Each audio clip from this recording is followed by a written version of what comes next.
to Wednesday Night Live.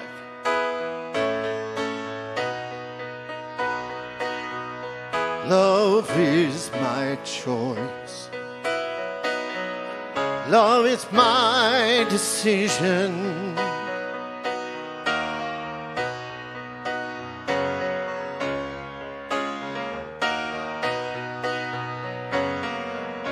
I wish you peace.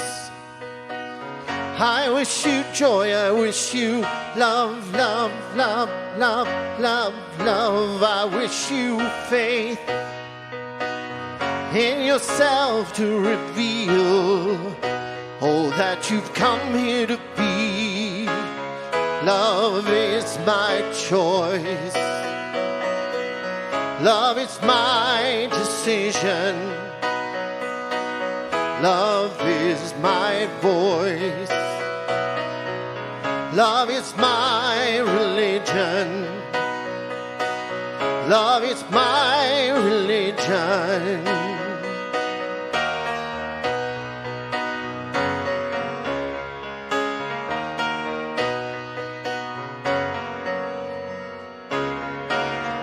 Wish you strength.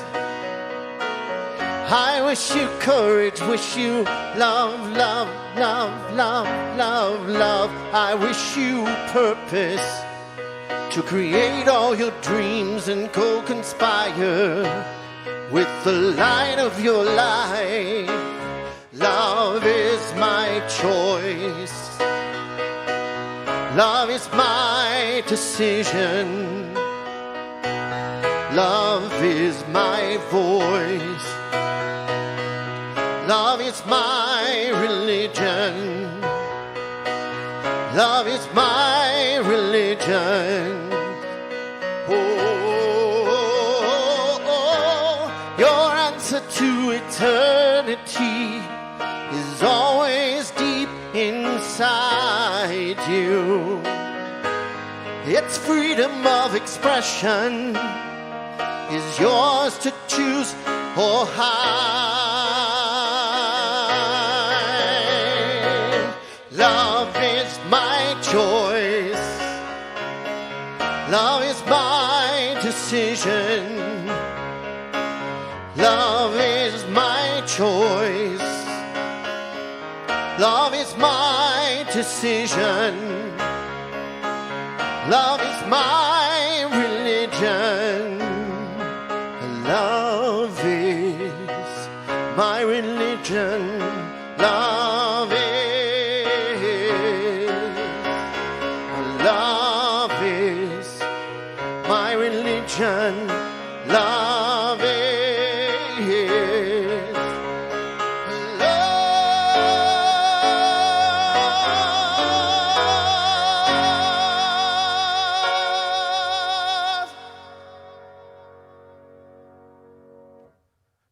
I wish you courage. I'm not really a pianist, but it takes courage to play the piano, especially one as beautiful as this. So thank you so much for coming to Wednesday Night Live. I am the music tonight, but you still have three incredible ministers over there, and they're going to join in the music later, if I make them.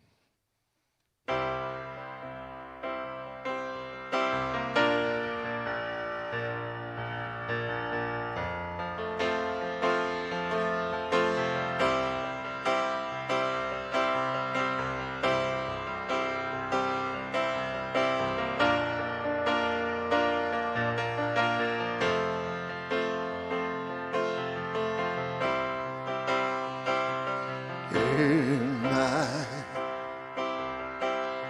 strong enough to bear the burdens that sometimes come living this thing called life? Am I wise enough to make the right decisions when I'm standing at the fork in the road? Sometimes I wonder and ponder, only to realize I'm not alone. But there's nothing I have to do on my own, because I am the place where God lives, moves and breathes and has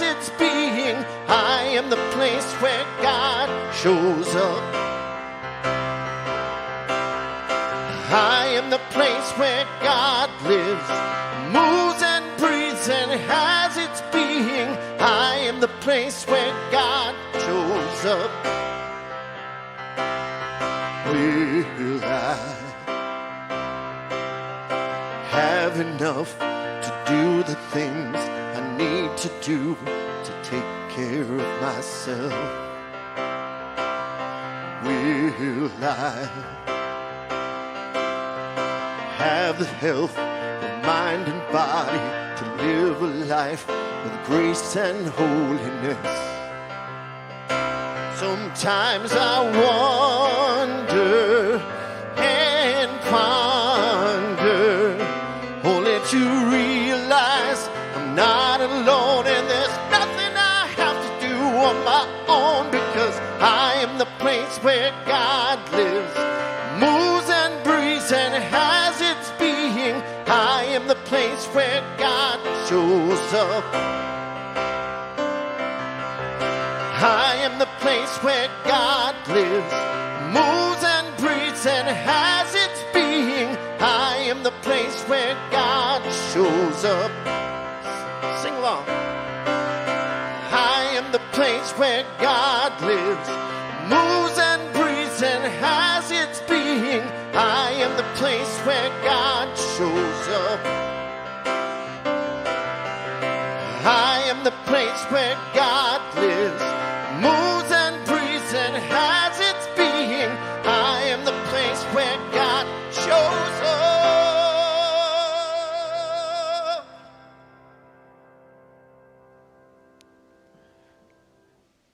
Thank you, Tom Litch. And good evening, wherever you are. Welcome to this virtual sanctuary of Mile High Church. And just like Tom saying, we believe here that God is present everywhere. And one of those names we have for God is just unconditional love. And isn't that great to know that right where you are and right where I am, there is an unconditional love. No matter how we're feeling, no matter what we look like, no matter what's gone on in our day, maybe it's a great opportunity for each of us to let a little of that unconditional love into our hearts and minds as we prepare for this incredible service today. I'm so excited to hear from Reverend Chris Plym, an assistant minister here at Mile High Church. He's usually working behind the scenes in so many ways, and you've served our movement in so many incredible ways with our global services. You're such a presence, and I'm really excited that you decided to come out front and speak with us tonight. So we're thrilled to have you, and always great to be with you, Reverend Simon Shadowlight. And just thought, in the spirit of unconditional love, I think a lot of us sometimes find ourselves in communications, be it with family members, be it on social media, where sometimes those conversations can feel anything but loving at times. And I know each of you kind of has a background and some training in compassionate communication, nonviolent communications. And so I just thought I'd ask both of you tonight any ideas or techniques that you might have. In other words, help. I hear you. Reverend Simon, Help how about can you? be needed, especially in these times. The biggest thing that comes up for me when I think of nonviolent communication, compassionate communication, especially as taught by Marshall Rosenberg, is that the goal, the central, the context for the communication is empathy. Empathy for self and empathy for the other. So rather than, I've got to be right and I've got to prove my point, or I've got to make you wrong, or I've got to change your mind, how can I have empathy? I mean, even if we are having a discussion or, there's some contention or disagreement, can I still speak in a way in which I have empathy for who you are and what your needs are, while maintaining the empathy for my needs and then authentically expressing those. So when I hold that as a foundation, that's a good place to start. I love that, Reverend Simon. And I would ask too, when it comes to having compassionate communication or nonviolent communication, what does environment have to do with it at all? Is there one environment that's better than another to have a courageous conversation with someone? Well, I think there's so many elements to that. For instance, one that pops right into mind is I have to feel safe, right? Because if I'm going to speak from a place of authenticity, I need to be willing to have a certain degree of vulnerability.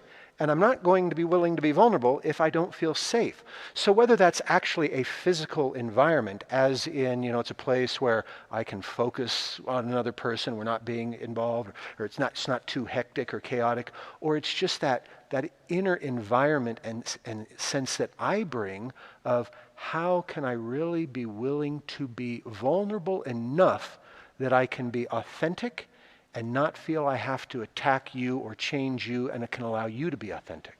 Yeah, I love that one. I love the idea that to listen is to be vulnerable. Or Sakeesh Henderson, a great Native American teacher, said to truly listen is to risk being transformed forever. And so I know for me, especially because I have a great love of thinking that I'm right, to be able to enter into communication and say, am I really listening? Is the person I'm talking to willing to listen to me? And is the environment safe? Because then I know I can deepen and change my mind, which sometimes changing my mind can be a bit of a scary thing.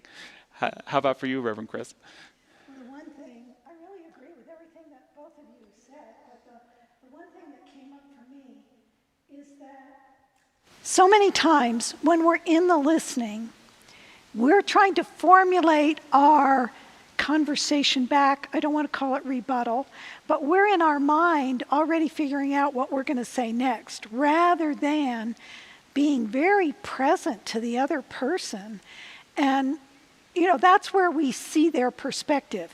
If we are busy trying to think of, well, what am I going to say next, then I don't understand their perspective. I haven't gained anything in the conversation. It is, and then it's not a conversation if there's no listening, right? Yeah, It's kind of statement after statement, and I think sometimes for me what happens as well is I can get so caught up in the news and what this person is saying and what this person is saying that sometimes I don't take the time to stop and think for myself. So in a conversation about something that's sensitive, and we have so many sensitive issues to talk about these days, sometimes I can catch myself and go, am I repeating something that I read, or have I really thought this through and I'm speaking for myself? So sometimes a courageous conversation can be kind of like getting caught, and it's important to know and have some of these more challenging conversations with people that we can trust. And for me, that's more important than even talking with someone that agrees with me, is if I know that there's the trust there to listen and go back and forth, I know that this person can actually, even if they disagree with me, help me articulate what it is I really think and believe so I can live it with greater clarity. Absolutely.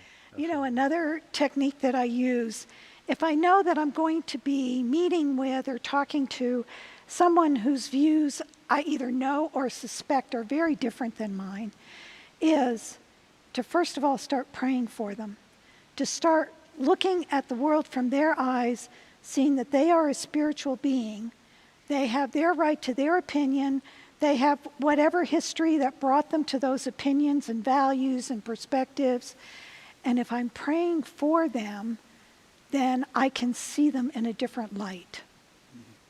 I love that. And one more question for both of you is, if it sounds like a good idea to have a conversation at a particular time, but then all of a sudden it stops feeling safe, or my boundaries feel violated, or it's getting so hot, the conversation, not in a good way, then what are some things that I can do to pause or get out of there, or any signals when things get too heated on how to exit gracefully? Sometimes it's fine just to say, hey, you know what? I'd like to take a pause on this. That's fine. It's like there's that thing out there like, no is a complete sentence. Yeah. And so if a conversation is getting heated and I'm like, and I catch that, I have the presence of mind to catch that because sometimes that's key. It's okay to say, hey, you know what? I'd like to get back to this later. And then that's it. And it's maybe time for me to go. I don't have to explain that, or I don't have to get your agreement that, yes, I do think it is time for us to end this conversation. No, it's like, hey, you know what, dude, this isn't working for me right now. I'll catch up with you later. Yeah. That's okay. And sometimes it's about remembering what is the goal of this conversation. Is it to hear the person's point of view so that I can improve my own, or is it to convince them that I'm right about this or that? And sometimes, I don't have a value judgment on which of those is more important, but I know when that initial purpose of why we're talking in the first place has gone missing, I know that I'm probably in an unsafe place and I'm not contributing to an exchange of ideas, but maybe both of us, becoming more on fire or more, caught up in the unhealthy aspects of the argument itself. You know, one of the things I love that Rosenberg said that was really sort of eye-opening for me was that everything we do is an attempt to fulfill a need. Now, we could argue if we agree with that or not, because that's kind of an extreme statement, but when I've been in some contention with a person, if I can catch that and step back and go, whoa, what needs am I not feeling or being met right now? For myself, and if I have the presence of mind, what needs might they have that are not being filled? I mean, acknowledgement, recognition, respect. Just, I want to be heard. So rather than giving me your logical arguments of why I am or are not right, can you just empathize with me and acknowledge that you hear me? Once heard, that may negate all the tension and everything. And my marriage has taught me that even though at times I know I'm right, I wind up wrong because I haven't used the skills that you're talking about. I haven't taken the time to listen, to be compassionate, and to love, which is often what my partner's calling for, not for me to be just so smart and right on a certain issue. And it's important to bring that into our relationships and all of our communications, I think, sometimes. Yeah.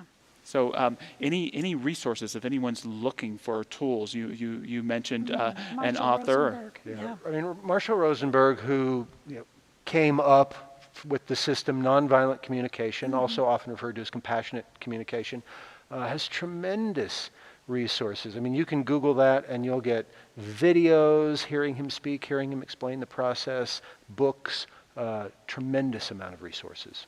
Yeah. Great. Yeah, it would be the resource I would recommend also.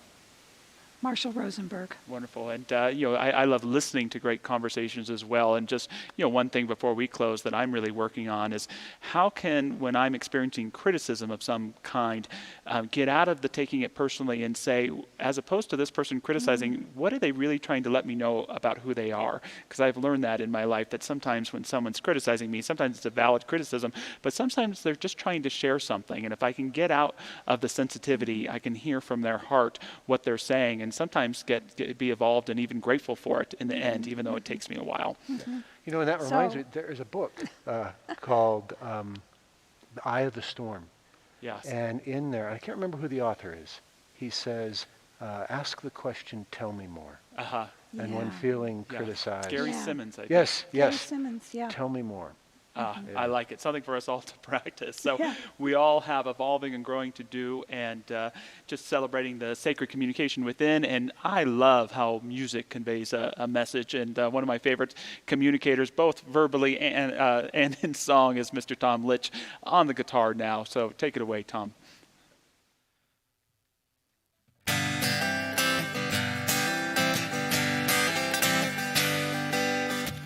Sometimes I forget where I come from.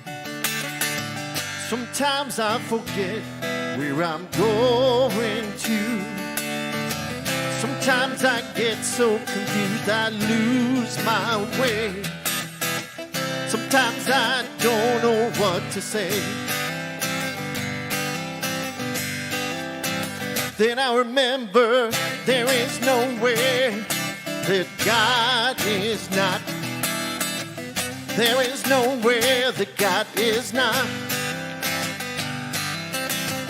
There is nowhere that God is not. 'Cause everywhere I am, I know what I got. Sometimes I believe in what I see. Sometimes I believe in what I perceive. Sometimes I get so confused I lose my way. Sometimes I know you feel the same. Then I remember there is nowhere that God is not. No, no, no. There is nowhere that God is not. There is nowhere that God is not. Everywhere I am, I know what I got. I forgot to pray, forgot to be still and know. forgot to forgive myself until I forgot myself.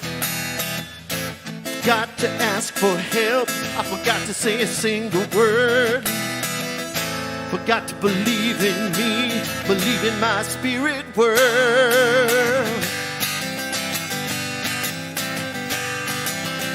Then I remember there is nowhere that God is not. No, no, no. There is nowhere that God is not. There is nowhere that God is not. 'Cause everywhere I am, I know what I got. Everywhere I am, I know what I got. Everywhere I am, I know what I've got.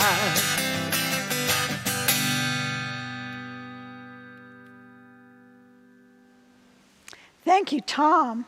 Great song to match my topic for the evening. Are we just worm food? Or as I might call it, Worm Food 101. So, a couple of things to share with you. Some of you may remember the little ditty you learned as a child. The worms crawl in, the worms crawl out, they play pinochle on your snout.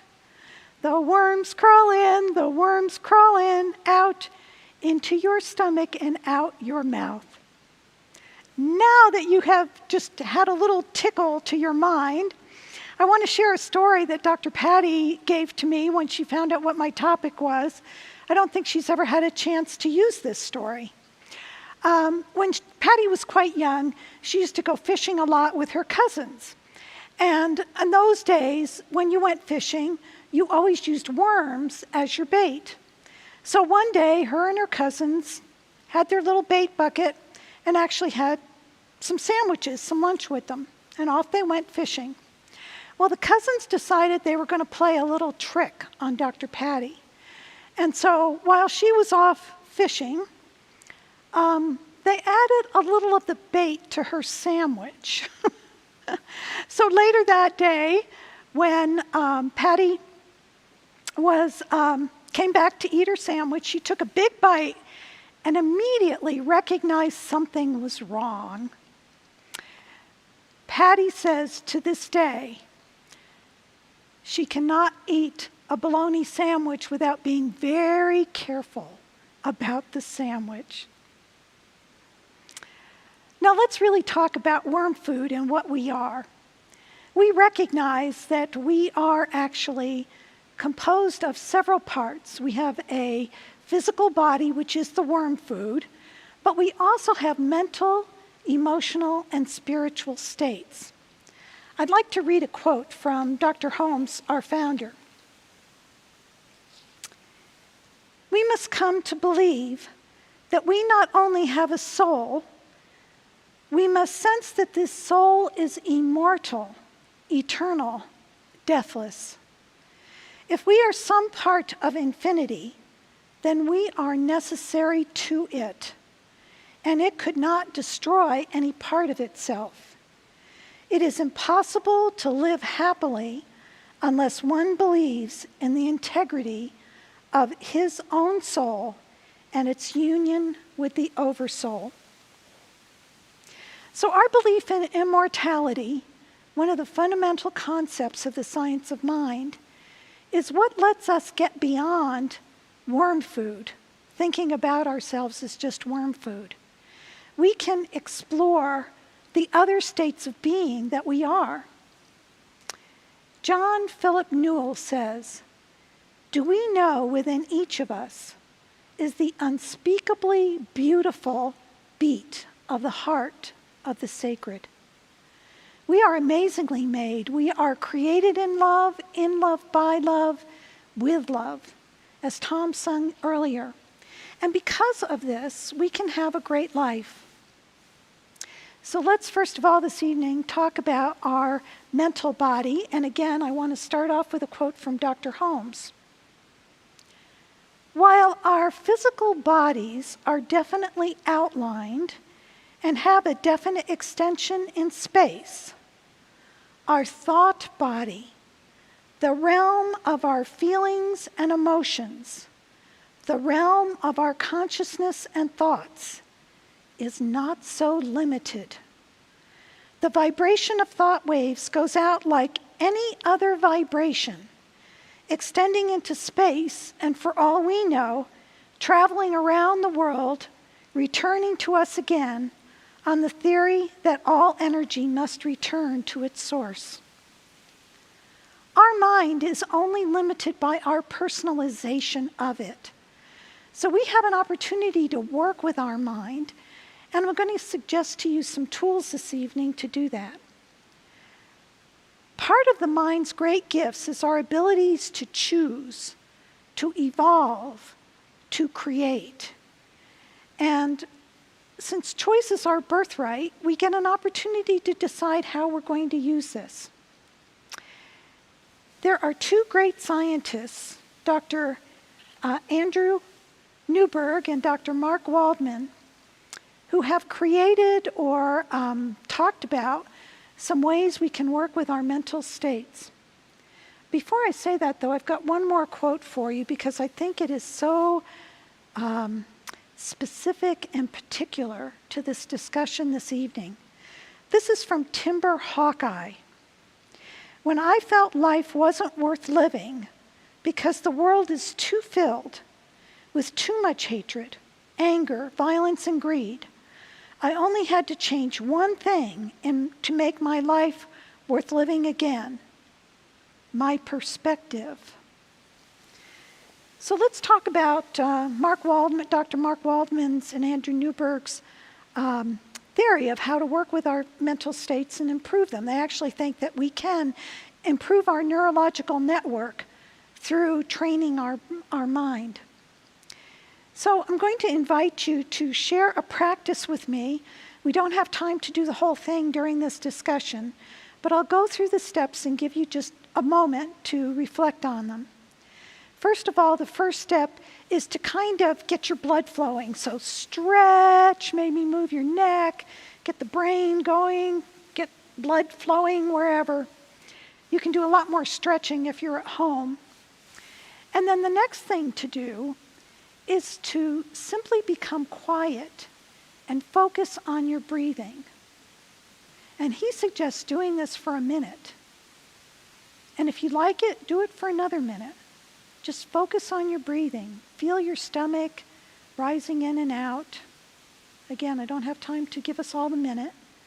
But then once you are done with that, then come out of that meditative state and allow your mind to wander. And as your mind is wandering, which it does naturally, you can ask it questions. You can ask it for insights. You can ask, how do I really feel about being quarantined? What is this anger I'm feeling? What is the next step in my life? All of those kinds of things can be asked in that state and move you forward. So there's a trick for improving your neurological network. Let's talk about the emotional body next, the emotional state that we're in. And quite frankly, right now, in this moment of time, we have a lot of emotions going on. You hear the emotions in the social media and the newspapers and maybe a discussion with a neighbor, wherever it is. There's emotions all over the place. Well, there are tools that we can use to work with our emotions also.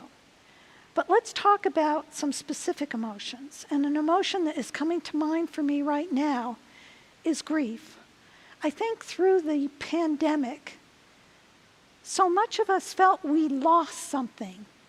And sometimes we're not even sure what we lost, but it may have been a lifestyle, may have been a job, may actually have been a loved one. It may have been not being able to attend a significant event in somebody's life. All those losses can produce a form of grief in our life. And we now have an opportunity to work with that grief and move it to a different level. So I'm going to suggest some exercises this evening that we could do around up-leveling our emotions. The first one is simply journaling.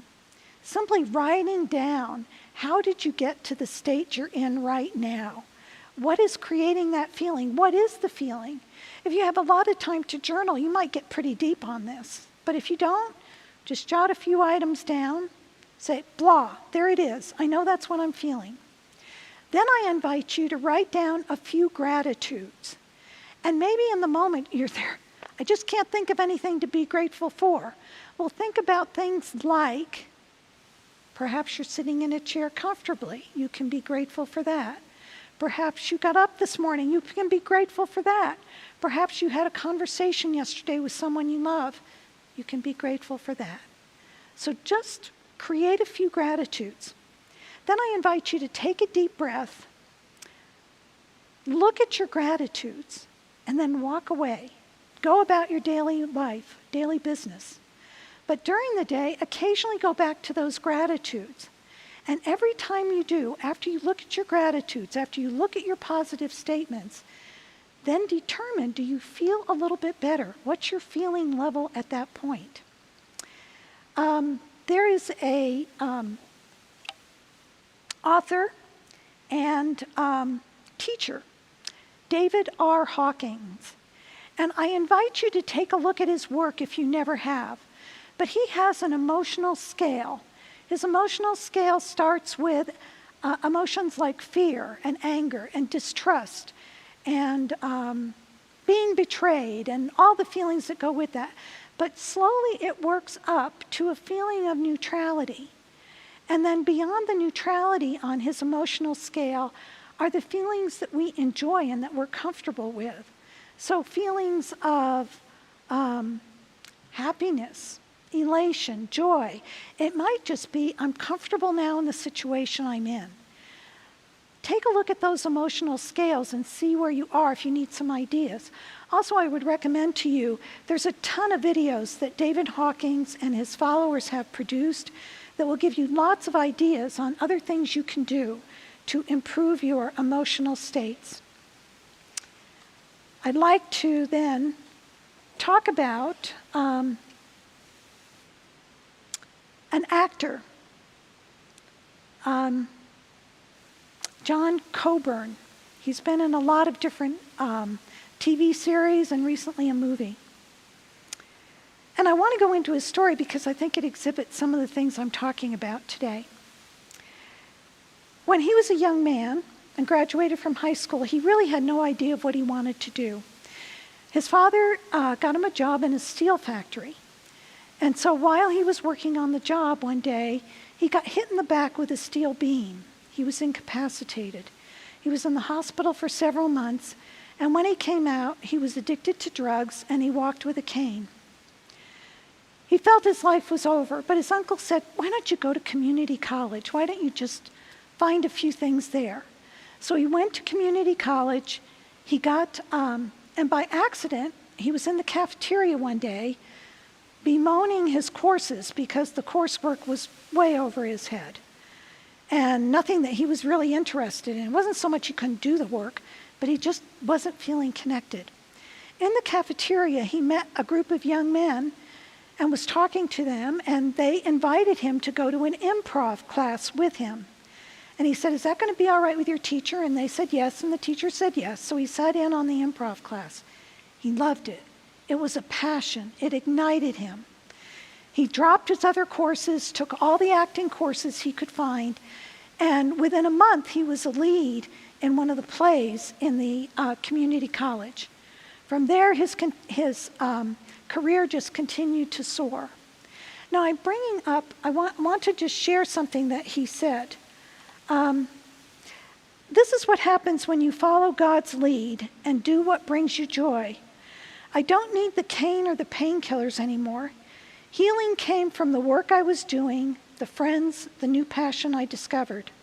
I'm the least likely guy to end up in several hit TV series, let alone star in a Hollywood movie.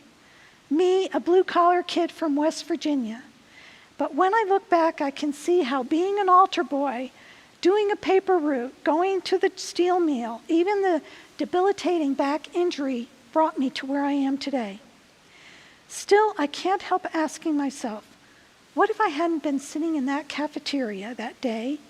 What if I hadn't gone to that improv class with those guys?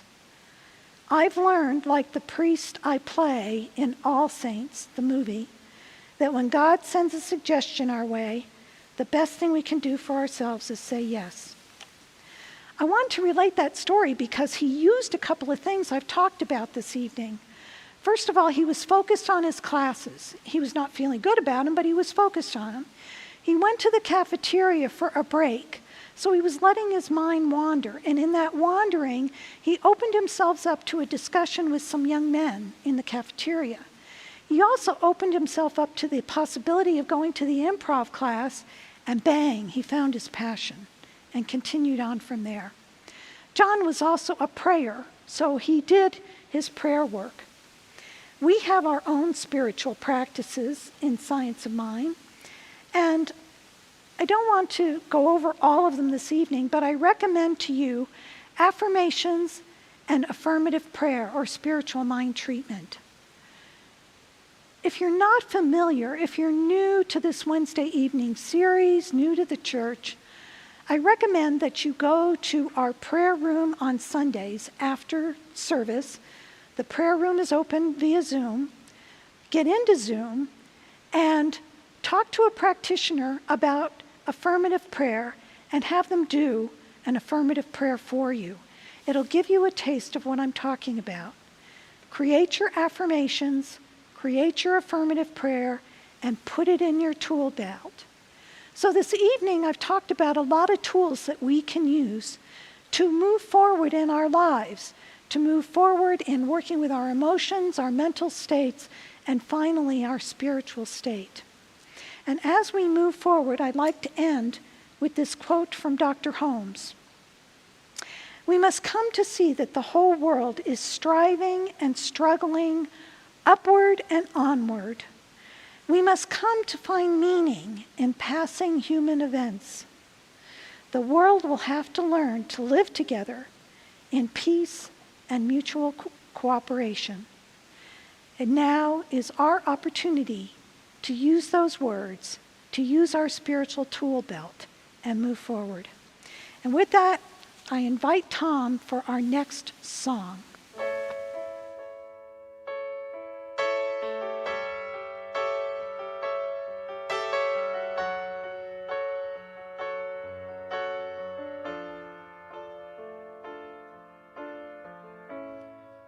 Every day is so wonderful, then suddenly it's hard to breathe. Now and then I get insecure from all the pain. I'm so ashamed. I am beautiful no matter what they say.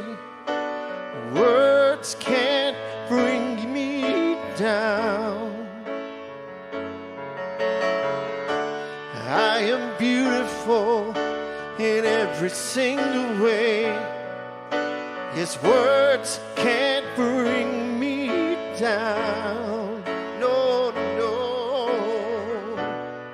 So won't you bring me down today?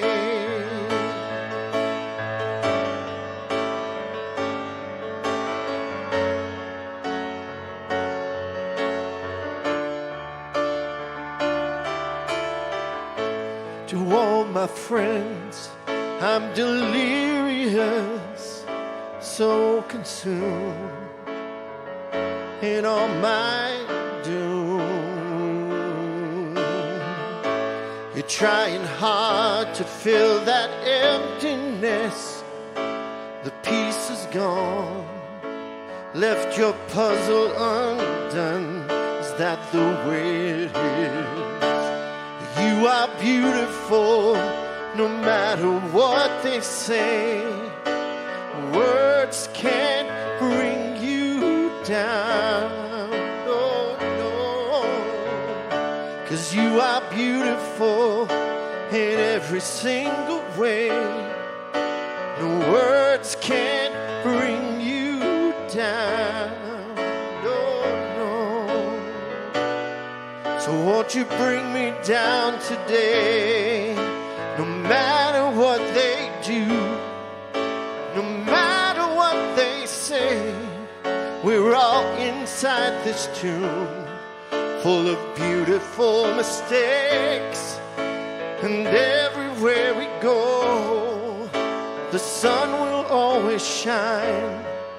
And tomorrow we might wake up on the other side. 'Cause we are beautiful, no matter what they say. Words won't bring us down. No, no. 'Cause we are beautiful in every single way. Yes, words can't bring us down. Oh, no. So won't you bring me down today?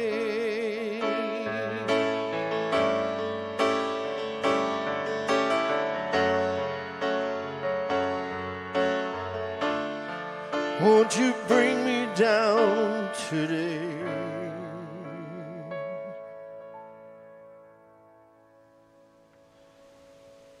Tom Litch, thank you so much. That was really beautiful. It was really great. Thank you for that. Yeah. My pleasure. So appreciate you. Thank you, Reverend Chris, for that incredible message. I forgot my notebook, but I had to take a lot of mental notes. There was great stuff in there. And we're now going to move into our time of offering. Thank you for all that you do to support Mile High Church, and know that there are several ways to give. You can go online. You can text 45888. And type Mile High in the amount that you want to give, or you could just do snail mail and mail in a check. We're so grateful for all the abundance we receive, and we'd love to just ask you, Simon and Chris, just what about Mile High Church is inspiring to you these days?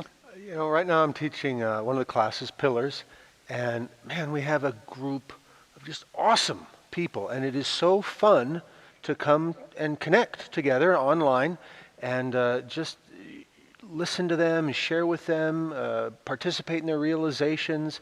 It's just a really great community feeling. Loving it. Awesome. How about for you, Reverend Chris? Well, we're working on some things behind the scenes that'll be rolling out soon. One of them, Josh, is we're going to be offering an online new member program the end of this month. And so there will be a class on June 28th. You'll be able to register over the next couple of Sundays and during the week. And I'm really excited about how that's shaping up. It's all new. It's a whole different way of doing new member classes. So, yeah, we're working on a lot of stuff behind the scenes. Very inspiring. I love it. Very exciting. And I'm inspired by you. I love hearing from you. I love seeing what you're up to. I love that we're able to create spiritual community no matter and in spite of whatever may be going on. Finding those ways to love each other, to support each other, and lift each other up is an inspiring thing. So thank you for being with us today. I just invite you to take your symbolic gift or hold your hand over your heart and let us just know and affirm divine abundance for Mile High Church, divine abundance for ourselves, divine abundance for all whom we love, knowing that when we are in that giving flow, it reciprocates and multiplies ad infinitum. And so it is. So this song is for all the people who are wanting to create some change today. And we have a lot of power, each of us. And this song is about what we can do. Let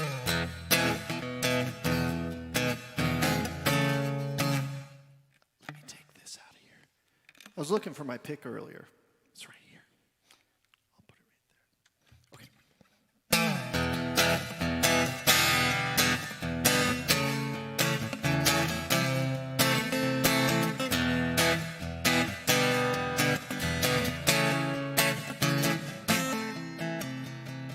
there. What if it all depended on me to change the world, change the world? What if my only responsibility was to change the world, change the world? Let me be the one to start a revolution. Let me sing my song to the people of the world. It all begins with one, the power of one. joining with hundreds and millions of people believing it's one, the power of one. Don't hang around, stand up or sit down, just believe we can change the world together. We can change the world together.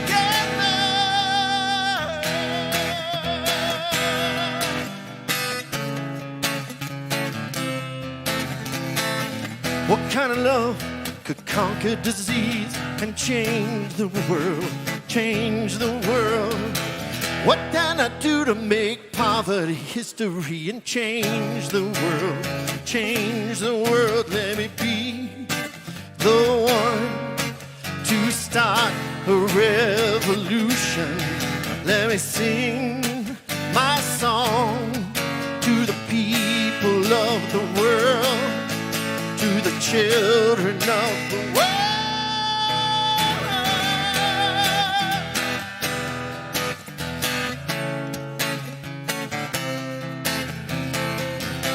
And please don't close your eyes.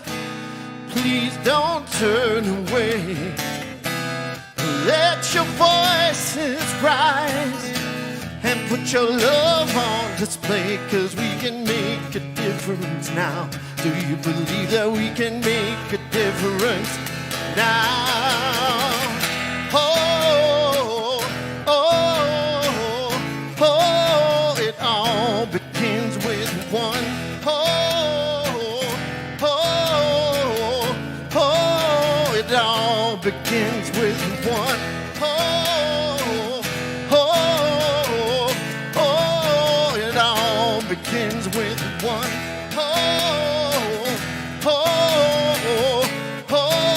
It all begins with one.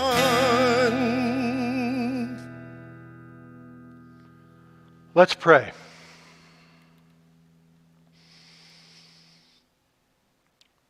We are in the presence of the Beloved. Right where we are, God is. And while we acknowledge, while we are willing to face, while we are willing to confront the circumstances, the conditions, the effects that we find ourselves in this moment, we turn. We turn and we rise in consciousness to that one mind, that one source, where there is a perfect pattern that is ready to outpicture through and as each of us in exactly the right way in all cases. And so I speak this word for abundance and prosperity, knowing that there is an infinite good that is ever available. And so I invite all who are hearing this prayer in the moment of silence to speak the name or names of those for whom you are affirming abundance and prosperity.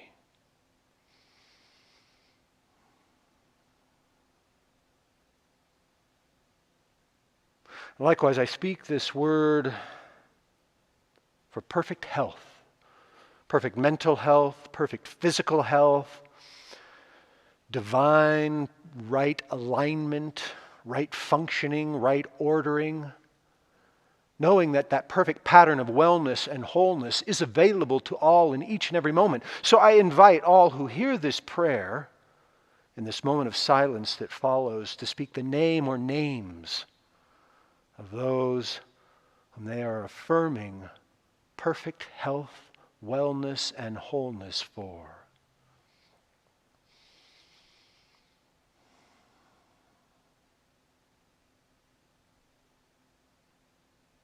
I speak this word in this moment for harmonious, loving, compassionate, right relationships, for deep and abiding and outpicturing harmony on all levels and all ways. And I invite all hearing this prayer to speak the names in this moment of silence. Speak into this moment of silence the names for those whom we are claiming perfect harmony and right relationship.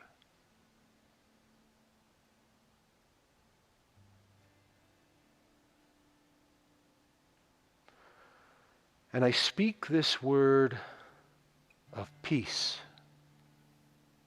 guidance, unity, equality, justice, knowing that there is a perfection of a world in which all are held in dignity, grace, compassion, and beauty. And that world already exists complete and fulfilled within the mind of God, and it is right now simply outpicturing in exactly the right way, in exactly the right time, in the various situations and circumstances in our individual and collective lives. It is already fulfilled within the mind of God. I claim it to be so. And I'm grateful to know that this word is already fulfilled. Thus I release it into the law which is unstoppable, the law which is always at work and is infinitely creative. Thus my work, my word is done. And so it is.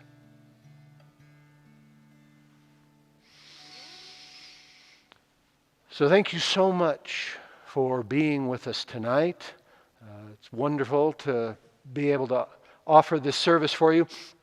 If you are looking for prayer, if you are seeking prayer, whether you are celebrating all of the good that you are affirming, or whether you are challenged and reaching out, you can put in an online prayer request by going to our website, milehighchurch.org/prayer, and filling out the online prayer request form. This Sunday, Dr. Michelle Medrano is going to give an awful talk. No, seriously, it's called Awful to Awful. And next Wednesday, our very own Dr. Patty is going to be teaching us how to misbehave with great integrity. So until that time when we can be together again in person, thank you for joining us online. Peace, blessings, love.